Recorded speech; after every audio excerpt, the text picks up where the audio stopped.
हम बनाते हैं आज दानेदार सूजी हलवा। फटाफट से बनके तैयार हो जाता है, खाने में भी बहुत ही यम्मी लगता है। चलिए तो वीडियो को स्टार्ट करते हैं।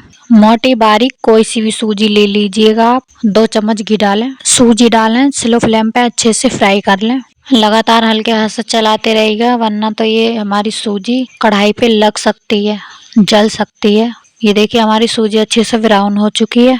वाटर डालें, आप चाहें तो मिल्क भी डाल सकते हैं। आप जितना मीठा खाते हो उतनी चीनी डाल दें।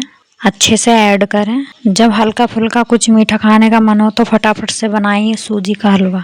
ड्राई फ्रूट डालें, आप अपने मनपसंद ड्राई फ्रूट डाल सकते हैं।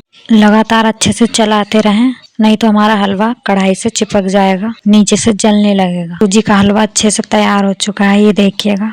ड्राई फ्रूट डाल के सर्व करें। वाह! आपको हमारी सूजी के हलवे की रेसिपी कैसी लगी कमेंट बॉक्स में ज़रूर बताएं। मिलते हैं नेक्स्ट वीडियो के साथ, तब तक के लिए बाय बाय।